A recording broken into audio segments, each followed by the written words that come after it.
அனைவருக்குமே வணக்கம்.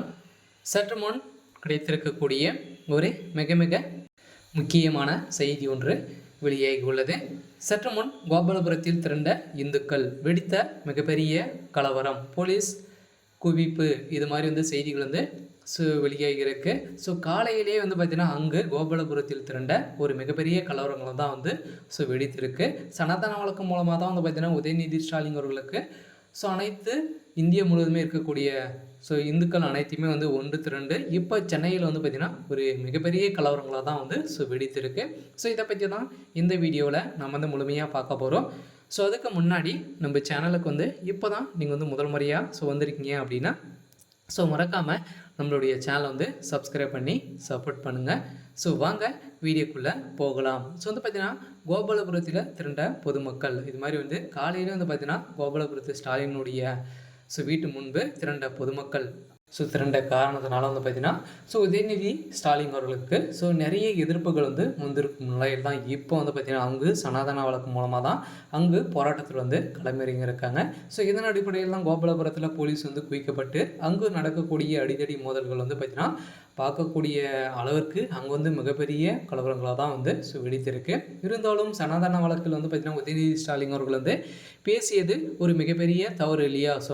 இந்தியா முழுவதுமே இருக்கக்கூடிய இந்துக்களை அனைவருமே இந்து மக்களை பார்த்தீங்கன்னா இந்து மொழிகளை ஒழிக்க வேண்டும் அப்படின்ற மாதிரி தான் பேசப்பட்டு வருகின்ற நிலையில் தான் பார்த்தீங்கன்னா இந்த கலவரங்கள் வெடித்திருக்கு. இருந்தாலும் ஏற்கனவே பார்த்தீங்கன்னா மருத்துவம் முன்னாடியே நிறைய போராட்டங்கள் நடந்திருக்கும் நிலையில் இப்போ திமுகவுடைய அரசு சட்ட ஒழுங்கை மீறி தான் நடந்துட்டு வருகின்ற நிலையில் இப்போ கோபாலபுரத்தில் திரண்டக்கூடிய சம்பவம் அங்கு கலவரங்கள் வெடித்திருக்கு. இதன் அடிப்படையில் தான் கூடவே பார்த்திங்கன்னா பாஜகவும் நிர்வாகிகளும் இணைந்து அங்கு போராட்டத்தில் களத்தில் இறங்கியிருக்காங்க. இதன் அடிப்படையில் தான் திமுகவுடைய நிர்வாகிகளுக்கும் பாஜகவுக்கும் இடையே நிறைய மோதல்கள் ஏற்கனவே இருக்குது.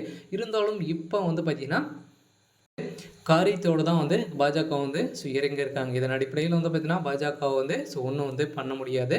இதன் அடிப்படையில் துணை முதல்வர் உதயநிதி ஸ்டாலின் அவர்கள் கதை ஒட்டுமொத்தமாக முடிய போகுது இல்லையா? சூருடைய சனாதன வழக்கு பார்த்திங்கன்னா இன்று விசாரணைக்கு எடுக்கப்பட்டு வந்திருந்த நிலையில் இன்று பார்த்திங்கன்னா உச்சநீதிமன்றத்தில் தீர்ப்பு அளிங்கிருக்கும் நிலையில் அவருடைய வழக்கில் இறுதி தீர்ப்பாக பார்த்திங்கன்னா இவர் சனாதன வழக்கில் இருந்து விடுவிக்கப்பட்டதாக இந்து மக்கள் அனைவருமே பார்த்திங்கன்னா இந்த தீர்ப்பை எதிர்த்து போராட்டத்தில் இறங்கியிருக்கும் நிலையில் இப்போ கோபாலபுரத்தில் ஒரு மிகப்பெரிய கலவரங்கள் தான் வெடித்திருக்கு. இந்த கலவரத்தின் அடிப்படையில் தான் மீண்டும் உதயநிதி ஸ்டாலின் அவர்கள் கைது செய்யப்படுவாங்க அப்படின்றது தான் ஒரு பரபரப்பான செய்தி வெளியாக இருக்குது. இருந்தாலும் துணை முதல்வராக இருந்ததிலிருந்தே முதல்வர் ஸ்டாலின் அவர்களுக்கும் திமுகவிற்கும் ஒரு மிகப்பெரிய இழப்பாக தேடி தந்திருக்காரு. இருந்தாலும் என்ன நடக்க போகுது அப்படின்றத வெயிட் பண்ணி பார்க்கலாம். இது மாதிரி செய்திகளை தெரிஞ்சுக்கணும் அப்படின்னா மறக்காமல் நம்மளுடைய சேனலை சப்ஸ்கிரைப் பண்ணிக்கோங்க. தேங்க்யூ.